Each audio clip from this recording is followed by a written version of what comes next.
You're at a party, looking at the people around you, when you make eye contact with someone across the room. You stare awkwardly at each other for a few moments, neither one of you breaking the strong hold of each other's eyes, and you think to yourself, who is this person, what does she want, and why does she look so mad? Finally, you glance to the side and you realize that you've been looking into a mirror this entire time.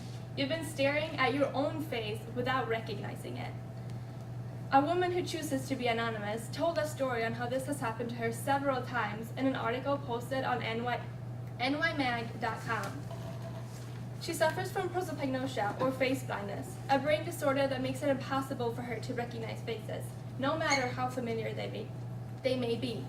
Face blindness has nothing to do with dementia, amnesia, or any other disability to recognize things. It's simply not being able to recognize faces. The rest of their memory and brain works normally, just like everyone else's. The person affected by this disorder can still perceive faces, but the details aren't registered, so they can't distinguish one face from another. For example, a person with face blindness can look at one person's face and tell you that that person has a broad nose, small eyes, hollow cheeks, and a sharp jawline. They could then look at another person and see that they have a pointed nose, big eyes, a small nose, and high cheekbones. They can clearly tell the difference between the two faces. But if they were to look at two people, both with a square face, a small button nose, big round eyes, and puffy cheeks, they wouldn't be able to tell them apart. The small details that makes one face different from another with similar features, though unnoticed, it makes it impossible for them to separate the two people. Not much is known about face blindness, but scientists do know that they can either be born with it or obtain it later on in life. People with this disorder are fortunately not completely at a loss, as they use other methods to recognize people. Prosopagnosia is an intriguing and unusual brain disorder where the person affected cannot recognize faces. Even though face blindness is a fairly unknown condition, it's not as rare as some might think. According to Thomas and Martina Gruther, who wrote about prosopagnosia in the book Journal of Neuropsychology, it's estimated that up to 2.5% of America's population suffers from face blindness. No exact number can be given because many people who suffer from face blindness don't know that they have a medical condition. Most of them either think that everyone experienced the same thing or that they're just really bad at recognizing faces.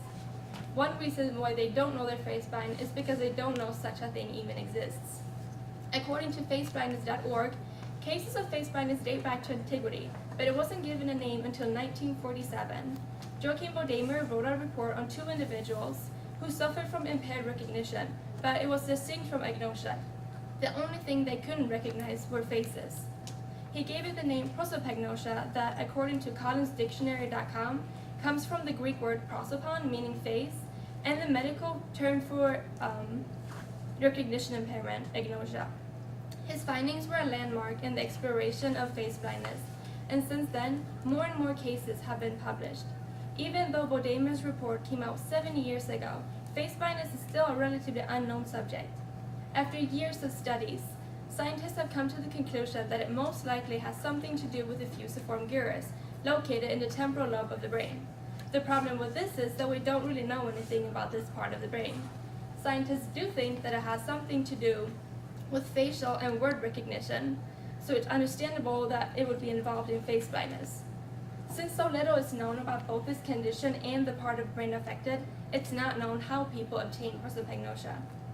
Since the discovery of this neuropsychological condition, it has been thought that the only way to acquire prosopagnosia was through neurological damage, such as stroke or head trauma, according to prosopagnosiaresearch.org. During the recent years, however, it has been discovered that the majority of people suffering from this impairment were born with it. This type of prosopagnosia is called developmental prosopagnosia. It is in fact extremely rare that someone becomes face blind from a brain injury. With developmental prosopagnosia, the individuals never develop the ability to recognize and store the memory of faces, according to ncbi.gov. This type of face blindness also seems to run in families.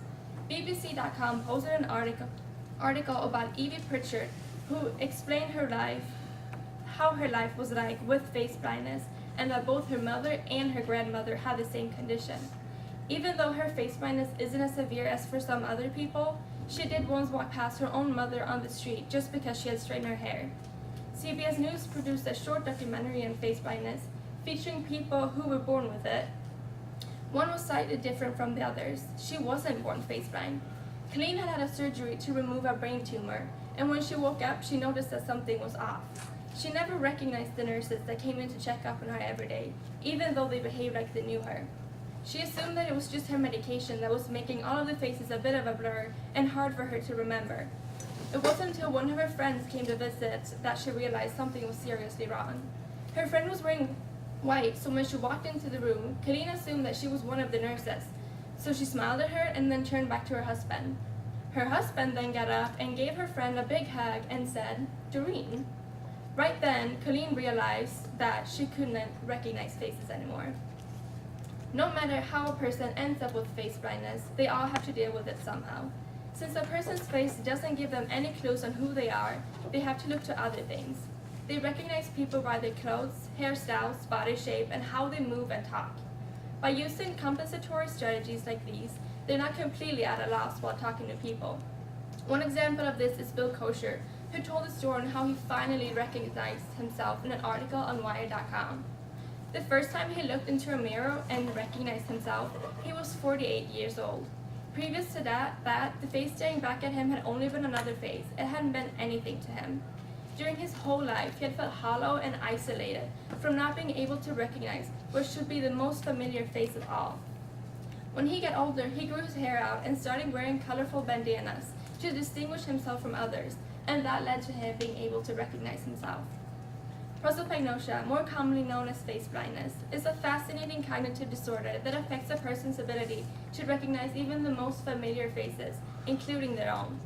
It wasn't given a name until a few decades ago, and it's still a fairly unknown disorder.